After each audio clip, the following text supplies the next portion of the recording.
नमस्कार। दिल से दिल तक हेल्दी हार्ट टॉक शो पर आप सभी का बहुत स्वागत है। आपके साथ हूं मैं लवीना राज। दिल से दिल तक हेल्दी हार्ट टॉक शो हर भारतीय को हृदय रोग के बारे में शिक्षित और साथ ही जागरूक करने की एक पहल है। आंकड़ों की अगर माने तो आंकड़े ये बताते हैं कि भारत में पश्चिमी देशों के मुकाबले लोग 10 साल पहले ही हृदय रोग से पीड़ित हो जाते हैं।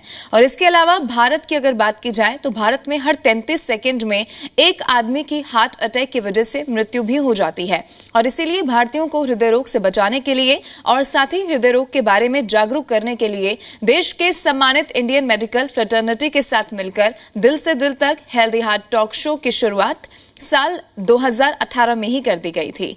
दिल से दिल तक हेल्दी हार्ट टॉक शो को लाखों भारतीयों ने सराहा और हजारों भारतीय इस अभियान से अब तक जुड़ भी चुके हैं, जिसे देखते हुए हर रविवार को दोपहर 12:30 बजे जी हिंदुस्तान के मंच पर भारत के सुप्रसिद्ध हृदय रोग विशेषज्ञ एकजुट होते हैं और एकजुट होकर हेल्दी हार्ट लाइफस्टाइल के बारे में चर्चा करते हैं। और इस श्रृंखला में आज हमारे बीच देश के जाने माने प्रसिद्ध हृदय रोग विशेषज्ञ डॉक्टर जगदीश हिरेमठ और साथ ही डॉक्टर सुनील साठे, डॉक्टर सुहास हरदास और साथ ही डॉक्टर राहुल पाटिल पुणे से हमारे साथ मौजूद हैं, जो कि हमें आज हृदय रोग से बचाव के साथ साथ उसके उपचार क्या कुछ हो सकते हैं इसके बारे में अधिक जानकारी देंगे और हार्ट हेल्दी लाइफस्टाइल के विभिन्न पहलुओं पर भी आज हमारे साथ चर्चा करने वाले हैं।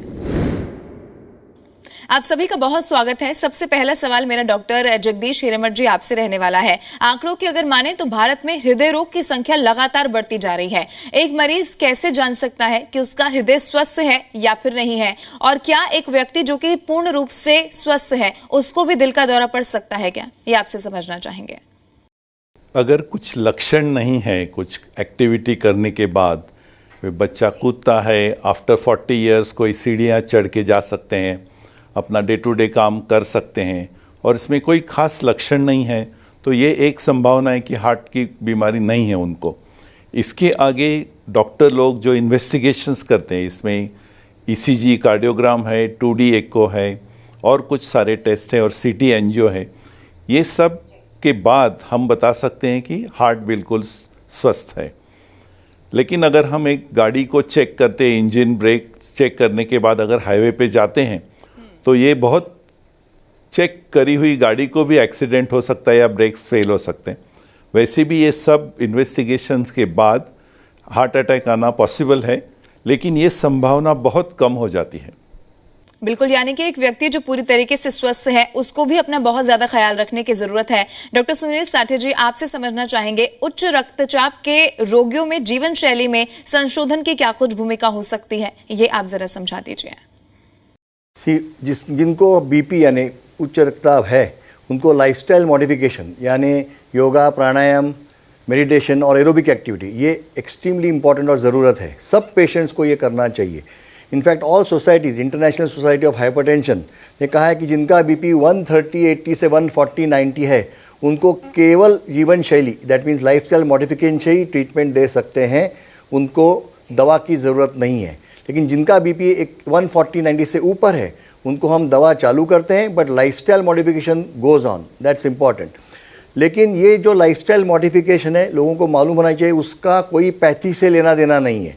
यानी आप एलोपैथी लेते हो या आयुर्वेदिक लेते हो या होम्योपैथी लेते हो, लाइफस्टाइल मॉडिफिकेशन आपको करनी ही करनी है। The main problem lifestyle modification की, जीवन शैली की है उसकी कंसिस्टेंसी और ड्यूरेशन।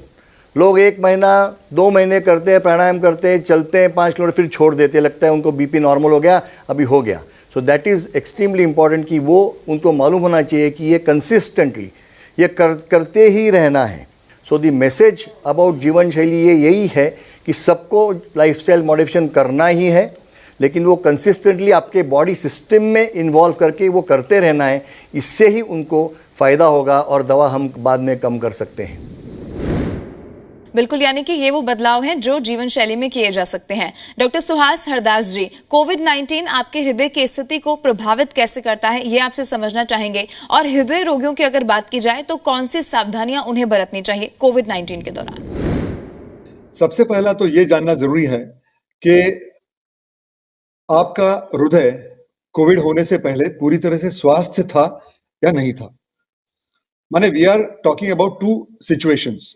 पहली सिचुएशन तो ये है कि आपको ऑलरेडी हार्ट का प्रॉब्लम था और उसके बाद में अगर आपको कोविड-19 हो जाता है, तो जो प्रॉब्लम्स पाए जाते हैं उसमें से सबसे इंपॉर्टेंट तो ये है कि सडन कार्डियक डेथ, हार्ट के रिदम का एबनॉर्मल हो जाना, जिसको कार्डियक अरिथमियास होते हैं, कार्डियक अरिथमियास जिसको कहते हैं, वो एक पॉसिबिलिटी हो सकती है। दूसरी पॉसिबिलिटी तो ये है कि अगर आपको हार्ट फेलियर नाम का अगर कंडीशन रहा होगा, तो आपका हार्ट फेलियर वर्सन हो सकता है, उसमें बढ़ोतरी हो सकती है, आपका सिचुएशन उस वजह से उस तरीके से खराब हो सकता है, जैसे कि सांस फूलना या लेटने पे आपको सीने पे प्रेशर आ जाना या पैरों पे सूजन आ जाना या बहुत थकान महसूस होना, इस किस्म के सिम्टम्स आप में आ सकते हैं। अगर आप ऑलरेडी ब्लड प्रेशर के मरीज हैं, तो ब्लड प्रेशर का सडनली अनकंट्रोल्ड हो जाना और ब्लड प्रेशर के मेडिकेशंस की रिक्वायरमेंट बढ़ जाना, ये भी संभाव्य होता है, ये भी पॉसिबल हो सकता है। दूसरी सिचुएशन ये हो सकती है कि आपको कभी हार्ट अटैक या हार्ट डिसीज डायग्नोज नहीं हुआ था और सब क्लिनिकल रहा होगा कि जो डायग्नोसिस जिसका नहीं हुआ होगा, तो ऐसे रुग्णों में हार्ट के प्रॉब्लम्स प्रेसिपिटेट हो सकते हैं।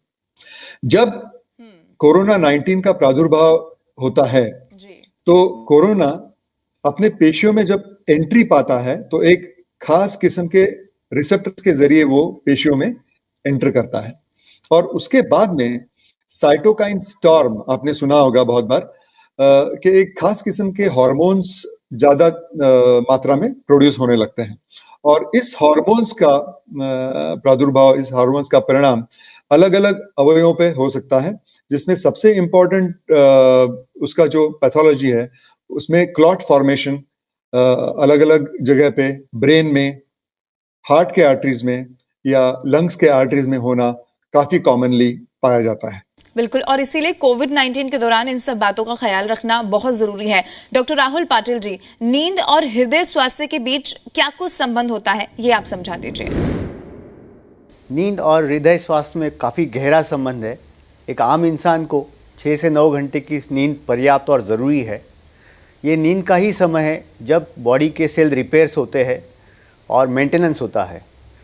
ऐसा कहा जाता है अगर आप 6 घंटे से कम नींद लेते हो तो आपके शरीर में मेलाटोनिन नाम का हार्मोन, जो आपके नींद को नियंत्रण करता है और रिपेयर को नियंत्रण करता है, उसकी कमी हो जाती है। अगर आप नींद कम लेते हैं तो उसके साथ स्ट्रेस हार्मोन्स जैसे इपिनेफ्रिन और नॉरएपिनेफ्रिन बढ़ जाते हैं, जिसकी वजह से एक ब्लड का कंपोनेंट जिसको बोलते हैं HSCRP, वो बढ़ने से शरीर में जो रक्त धमनियाँ है उसकी स्टिफनेस बढ़ जाती है, कोलेस्ट्रॉल प्लाक्स बढ़ जाते हैं, इंसुलिन रेजिस्टेंस बढ़ता है और रक्तचाप बढ़ता है। और ये सारे कारण हैं जिसकी वजह से दिल का दौरा पड़ने में रिस्क बढ़ जाती है। तो रेगुलर और नियंत्रण से नींद, इसका मतलब ये है कि आप 6 से 9 घंटे रोज़ उसी दिन उसी वक्त पे रात को सोते हैं और उसी वक्त अगर उठते हैं तो आपके शरीर के हार्मोनल का बैलेंस बना रहता है और आपका हार्ट अटैक का रिस्क कम हो जाता है। अगला सवाल डॉक्टर जगदीश हिरेमठ जी आपसे मेरा रहेगा। हार्ट ब्लॉकेज की अगर बात की जाए तो इसके संकेत क्या कुछ हो सकते हैं? आज के परिदृश्य में बहुत से युवा हृदय रोग के साथ आ रहे हैं, हम देख भी रहे हैं। युवा रोगियों में हृदय रोग के कारण क्या कुछ हो सकते हैं और हृदय रोग में आनुवंशिकी की क्या कुछ भूमिका होती है, ये जरा आप समझा दीजिए। हार्ट को अगर किसी को ब्लॉकेजेस है तो कुछ एक्सर्शन करने के बाद, कुछ व्यायाम करने के बाद उनको सेंटर ऑफ द चेस्ट में भारीपन महसूस होता है और दर्द महसूस होता है, कभी कभी दम लगता है। और ये सब चीज़ें अगर वो एक्टिविटी बंद करी जाए तो सब चीज़ें नॉर्मल हो जाती हैं। इसको हम कहते हैं कि एक्सर्शन के बाद कुछ लक्षण आना और बैठने के बाद उसका दूर हो जाना, इसको हम अंजाइना कहते हैं और ये हार्ट अटैक, हार्ट के ब्लॉकेजेस का लक्षण है। युवा में हम देखते हैं कि इंडस्ट्रियलाइजेशन, उद्योगीकरण, शिक्षा और जो ओवरऑल लाइफ में चेंज हुआ है उसकी वजह से, मेंटल स्ट्रेसेस बढ़ने की वजह से, धूम्रपान बढ़ने की वजह से, डेडलाइंस बढ़ने की वजह से आजकल हार्ट अटैक की संभावना ज़्यादा हुई है। ये सिर्फ आनुवंशिकता नहीं है, क्योंकि अगर आनुवंशिकता होती तो 50 साल पहले भी यही परिस्थिति भारत में दिखाई देती। आनुवंशिकता है, हमारे जीन्स में हार्ट अटैक आने की संभावना ज़्यादा रहती है, फिर भी ये जो एनवायरमेंटल चेंज आया है इसकी वजह से आज युवाओं में ज़्यादा हार्ट अटैक दिखे जाते हैं। ये वो तमाम चीजें हैं जो खास तौर पर युवाओं को ध्यान में रखनी चाहिए। डॉक्टर सुनील साठे जी, वर्तमान समय में लोगों को उच्च रक्तचाप की दवाओं और साथ ही वैक्सीन लेने से पहले की दवाओं को लेकर बहुत ज्यादा चिंता सता रही है, उस पर आपकी क्या कुछ टिप्पणी रहेगी जिससे कि लोग जागरूक हो पाए? जब भी कोविड पिछले साल चालू हुआ तभी एक बहुत बड़ी कंट्रोवर्सी आ गई कि जो लोग बीपी की टैबलेट्स लेते थे उसको ARB या सार्टान्स ग्रुप बोलते थे उसको, तो अगर वो लेने से कोई ज़्यादा तकलीफ तो नहीं होगी। इसके ऊपर काफ़ी पेपर आ गए, बट अभी ये क्लियर कट हुआ है, सब डेटा आ गया कि ये सत्य नहीं है। तो ऑल टैबलेट्स जो दवा है अभी बीपी के लिए, all tablets are extremely safe in covid period. उसमें कोई टेंशन लेने की बात नहीं है, उसमें अभी कोई कंट्रोवर्सी नहीं रही है। लेकिन दो चीज़ें मालूम होनी चाहिए पेशेंट्स को कि ड्यूरिंग एक्यूट इलनेस जो लोग ICU में रहते हैं, ऑक्सीजन या ऑक्सीजन मशीन पे रहते हैं, उनका बीपी कम नीचे हो सकता है, वो आपके ट्रीटिंग डॉक्टर तो उसको संभाल लेंगे। लेकिन कोविड के बाद भी 2 to 6 मंथ्स कई लोगों के हार्ट रेट यानी पल्स रेट और बीपी फ्लक्चुएट होती है, आगे पीछे जा सकती है, तो उसमें कोई फियर या टेंशन लेने की बात नहीं, ये सब सेटल हो जाता है और आपके ट्रीटिंग डॉक्टर ये सब ध्यान में लेके आपकी दवाएं आगे पीछे करेंगे। लेकिन आपको ध्यान रखना चाहिए कि आप खुद की मर्ज़ी से कोई भी दवा बंद ना करें अगर आप बीपी की दवा ले रहे हो just because you got Covid infection. अभी रहा प्रश्न दवा का, बहुत लोग पूछते हैं कि जो लोग ब्लड थिनर्स पे रहते हैं, जैसे जिसकी एंजियोप्लास्टी होती है और बाईपास हुआ होता है, जिनको ब्लॉक्स होते हैं, वो एस्पिरिन, क्लोपिडोग्रेल, टिकेग्रेलॉल, पैसे ऐसे 4-5 ब्लड थिनर्स है उन पे रहते हैं, तो उनको वैक्सीन लेने के पहले कोई दवा बंद करने की ज़रूरत नहीं है। There is no controversy. रहा 1-2 ड्रग्स है जिनको वैल रिप्लेसमेंट हुई होती है, उनको यूनिवॉर्फेरिन या रेसिट्रोम करके ड्रग्स है, वो भी सेफ़ है। लेकिन ऑल दीज पेशेंट्स उनको एक टेस्ट करनी पड़ती है, जो वो पेशेंट करते ही हैं, उनको INR बोलते हैं। अगर वो 3 के ऊपर है तो वैक्सीन इमीडिएटली नहीं ले सकते, डॉक्टर के पास जाके they will stop the doses for 2-3 days. लेकिन अदरवाइज कोई भी हार्ट डिजीज़ की कोई भी दवा वैक्सीन के पहले बंद करने की ज़रूरत नहीं है, डॉक्टर को पूछने की भी ज़रूरत नहीं है, इसका फियर बिल्कुल न रखे। बिल्कुल, तो इसको लेकर बहुत ज्यादा कंफ्यूजन लोगों में देखने को मिल रहा था। डॉक्टर सुहास हरदास जी, क्या आप परिवर्तनीय जोखिम कारक और दिल का दौरा, इसके बारे में विस्तार से जानकारी दर्शकों को दे सकते हैं? इसका सबसे मुख्य कारण होता है कि हार्ट के आर्टरीज जो ब्लड सप्लाई करती है हार्ट के मसल को, जिसको हम लोग मायोकार्डियम कहते हैं, जो पंपिंग का एक्शन करता है, जिसमें सबसे इंपॉर्टेंट फंक्शन होता है खून का सब तरफ फैलाव करना, जिसको रक्ताभिसरण या सर्कुलेशन कहते हैं। ये जो कार्य हार्ट का होता है, ये कंसिस्टेंटली कॉन्स्टेंटली जब से हम लोग जन्म लेते हैं तब से जो शुरू होता है, तो हम लोग जब तक आखिरी सांस लेते हैं तब तक ये शुरू रहता है। इसका मतलब ये हुआ कि हार्ट के मसल का कार्य कंटिन्यूअस चालू रहता है। अब ऐसे कार्य करने वाले मसल को खून का पहुंचना, ऑक्सीजन का सप्लाई, ग्लूकोज का सप्लाई बहुत जरूरी होता है, और इसलिए ऐसे खास किस्म के कुछ सर्कुलेशंस जो होते हैं बॉडी में, उसमें से सबसे इंपॉर्टेंट, सबसे अहम सर्कुलेशन होता है हार्ट को सप्लाई करने वाली आर्टरीज, जिसको हम लोग कोरोनरी आर्टरीज कहते हैं। जब हार्ट अटैक होता है तो इन कोरोनरी आर्टरीज में जब ब्लड फ्लो में रुकावट आ जाती है और हृदय के स्नायु तक पूरी तरह से खून फैला नहीं जा सकता है, ऐसे समय हार्ट अटैक होता है। अब इसकी जो मुख्य कारण है उसमें 5 किस्म के रिस्क फैक्टर्स होते हैं। सबसे इंपॉर्टेंट रिस्क फैक्टर जो होते हैं वो है आपका आनुवंशिक जो स्टेटस है वो, या genetics. Second, diabetes. Third, hypertension या उच्च रक्तदाब। चौथा और बहुत इंपॉर्टेंट, जो कि मॉडिफाइबल रिस्क फैक्टर हम लोग कहते हैं, वो है स्मोकिंग या तंबाकू का किसी भी तरह से सेवन करना। उसको भी हम लोग एक बहुत इंपॉर्टेंट और बहुत अहम रिस्क फैक्टर मानते हैं। 5वां जो रिस्क फैक्टर है वो है डिसलिपिडीमिया। डिसलिपिडीमिया माने आपके खून में जो चर्बी होती है उसकी मात्रा नॉर्मल से ज्यादा रहना या एबनॉर्मल किस्म की चर्बी रहना, जिसको हम लोग डिसलिपिडीमिया कहते हैं।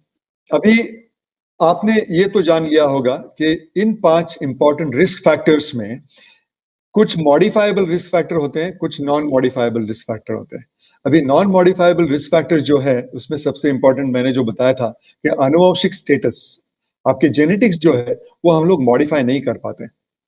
लेकिन मॉडिफाइबल रिस्क फैक्टर्स में hypertension, smoking, diabetes to a great extent, dyslipidemia, ये हम लोग मॉडिफाई कर सकते हैं। और इसके लिए अच्छी जीवन शैली रखना, और मैं जब अच्छी जीवन शैली कहता हूं तो जिसमें सबसे इंपॉर्टेंट तो यह है कि आपका एक्सरसाइज लेवल, आपकी एरोबिक एक्टिविटी बहुत बढ़िया होनी चाहिए। आपने खुद के लिए कम से कम 45 minutes to 60 minutes daily aerobic activity के लिए आपने देने चाहिए। 15 मिनट स्ट्रेचिंग एक्सरसाइजेस और 15 minute pranayama. So if you can give 1.25 घंटे से 1.5 घंटा अगर अपने आप के लिए आप रेगुलरली दे सकते हैं तो आप टू अ ग्रेट एक्सटेंट मैं मानता हूं कि आपका जीवन शैली अच्छा रख पाएंगे। ठीक है डॉक्टर राहुल पाटिल, अब अगर लंबे लॉकडाउन के बारे में बात की जाए तो लंबे लॉकडाउन ने लोगों की जीवन शैली और साथ ही मानसिकता को बहुत ज्यादा प्रभावित किया है, और क्या ये उनके दिल को प्रभावित कर सकता है, क्या ये आपसे समझना चाहेंगे, और खास करके तनाव के कारण इस पर आपकी क्या कुछ राय और सलाह रहेगी जिससे कि लोग इससे सुरक्षित रह पाएं? लॉकडाउन जो लगाया गया वो ऑल ऑफ अ सडन था, किसी को पता नहीं था। हर एक की जीवन शैली काफ़ी रफ्तार से चल रही थी और वो रफ्तार एकाएक आपके जीवन में रोक दी गई और आप घर पे बैठे रहे। इससे कुछ अच्छे और कुछ बुरे चीज़ें हर एक के जीवन में आई।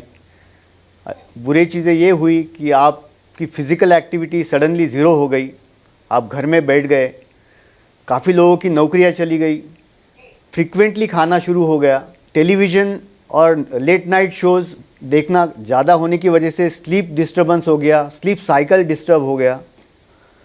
और जैसे हमने पहले भी कहा कि स्लीप कितनी इम्पॉर्टेंट है, तो ये सारे चीज़ों से जो इम्पैक्ट हुआ है हेल्थ पे, शायद ये कुछ पहले दिन के लिए ठीक था, मगर जब ये लॉकडाउन काफ़ी लंबा हो गया उसकी वजह से हार्ट को काफ़ी आहत हुई है। काफ़ी लोगों में जो डिसिप्लिन था, रोज़ की लाइफ दिनचर्या जो थी वो बंद होने के कारण, जो फिज़िकल एक्टिविटी एकदम कम होने के कारण जो बॉडी डिकंडीशन हो गई। अब जब लॉकडाउन खुला है और रफ्तार जब इंसान ने शुरू करी है पहले से ज़्यादा, तो अभी हमें हार्ट अटैक के प्रमाण बहुत ज़्यादा देखने को मिल रहे हैं। और इसका कारण यही लग रहा है कि जो बॉडी डिकंडीशन हुई थी उसको ऑल ऑफ अ सडन आपने फिजिकल एक्टिविटी में डाल दिया, तो शायद कोलेस्ट्रॉल के प्लाक्स जो अंदर जमा हुए हैं वो रप्चर होने लगे और हार्ट अटैक के प्रमाण बढ़े। बिल्कुल, और खास करके कोविड-19 के दौर में ये सारी जानकारी आज दर्शकों के लिए बहुत महत्वपूर्ण है। आखिरी में डॉक्टर जगदीश हिरेमठ जी, मैं चाहूंगी कि एक छोटा सा संदेश आपकी तरफ से दर्शकों के लिए क्या रहेगा जिससे कि वो एक हेल्दी लाइफस्टाइल अपना पाए। शरीर के लिए खाइए, जीभ के लिए मत खाइए, या फिर 90-10 रेशो करें हम दिन में 3 बार, इसका मतलब महीने में 100 बार खाते हैं, इसमें से 90 टाइम हम अपने शरीर के लिए खाएंगे। 150 मिनट्स पर वीक इतना कुछ टाइप का एक्सरसाइज करना ज़रूरी है।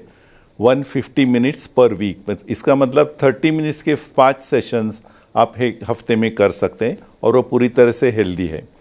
मानसिक ताण तनाव को कैसा रोकना, यह हर एक का अपना तरीका होता है, और धूम्रपान नहीं करना या तंबाकू का सेवन नहीं करना, ये 4 चीज़ें अगर हम संभालेंगे और कुछ पीरियोडिक चेकअप करेंगे तो हार्ट अटैक की संभावना कम करने में बहुत उसका मदद हो सकता है। डॉक्टर सुनील साठे जी, आपकी तरफ से आज दर्शकों के लिए क्या संदेश रहेगा जिससे कि वो जागरूक हो पाएं और हृदय रोगों से खुद को बचा पाएं? मैं इतना ही कहूँगा सब बीपी पेशेंट के लिए कि पहले ब्लड प्रेशर कैजुअली मत लेना। यानी मुझे कुछ होता है, 90% पेशेंट्स को सिम्टम्स नहीं होते बीपी के, तो उनको लगता है मुझे कुछ नहीं है, मेरा बीपी 180 है, मुझे कुछ होता नहीं। तो कैजुअली ब्लड प्रेशर मत लेना। ऑल ड्रग्स जो प्रिस्क्राइब है वो ज़रूर टाइम पे लेना। खुद से दवा कोई बंद नहीं करना। स्टेप डाउन थेरेपी एक मालूम होना चाहिए कि ब्लड प्रेशर के ड्रग्स लाइफ लॉन्ग ही होते, ऐसे नहीं है। अगर अपने लाइफस्टाइल मॉडिफिकेशन प्रॉपरली किया, किसी का वजन 10 किलो से कम हुआ तो दवा बंद भी हो सकती है, लेकिन जब तक डॉक्टर ना कहे खुद से दवा बंद मत करना। लाइफस्टाइल मॉडिफिकेशन ज़रूर करना और आपके डिजीज़ के बारे में ज़्यादा फियर कॉम्प्लेक्स मत रखना। डॉक्टर सुहास हरदास जी, आपकी तरफ से क्या संदेश दर्शकों के लिए आज रहेगा, क्या राय रहेगी जिससे कि अपनी जीवन शैली में परिवर्तन किया जाए और तमाम रोगों से बचा जाए? मैं दर्शकों से यही कहना चाहूंगा कि ये जो कोरोना का जो पीरियड है, ये जो पैंडेमिक चल रहा है, उसमें आपका बिहेवियर जो है ये बिल्कुल जैसे आपको आज तक रूल्स रेगुलेशंस और जितना कुछ बोला जा रहा है, अलग अलग माध्यमों के द्वारा आपको बताया जा रहा है, कृपया आप इन सारी चीज़ों का पालन करें। और अगर आप हार्ट के मरीज हैं तो स्पेशली आपका लसीकरण होना, आपका वैक्सीनेशन हो जाना मैं बहुत बहुत ज़रूरी समझता हूं। तो कृपया ये जो इसके बारे में बहुत सारी गलत फहमियाँ फैली हुई है, उसको बिल्कुल कंप्लीटली बाजू में रख के आपका वैक्सीनेशन करवा लीजिए। आपके मेडिकेशंस आप बिल्कुल सही टाइम पे लें और कोरोना प्रोन जो भी आपके इम्पोर्टेंट बिहेवियर्स हैं उस पर गौर करें। और आखिरी में मैं चाहूंगी डॉक्टर राहुल पाटिल जी, आपकी तरफ से भी जो भी संदेश है दर्शकों के लिए वो आप साझा करें। मेरा एक ही वाक्य है जो कहना चाहता हूँ, ईट लेस एंड वॉक मोर। जो हमेशा मैं जानता हूँ, जो इंसान खाना कम करेगा और चलना ज़्यादा रखेगा वो हमेशा स्वस्थ रहेगा। तो हृदय को स्वस्थ कैसे रखा जाए, इस पर आज हमारे दर्शकों के साथ महत्वपूर्ण जानकारी साझा करने के लिए आप सभी का बहुत बहुत शुक्रिया। हमें पूरा यकीन है कि हमारे दर्शकों को महत्वपूर्ण जानकारी मिली है और आप सभी के द्वारा दी गई जानकारी का हमारे दर्शक पालन भी कर सकेंगे। अधिक जानकारी के लिए लॉग इन करना ना भूलें। फेसबुक पेज दिल से दिल तक हेल्दी हार्ट पर आप सभी दिल से दिल तक हेल्दी हार्ट अभियान से यूट्यूब, इंस्टाग्राम और साथ ही ट्विटर के माध्यम से भी जुड़ सकते हैं। लॉग इन करना ना भूलें।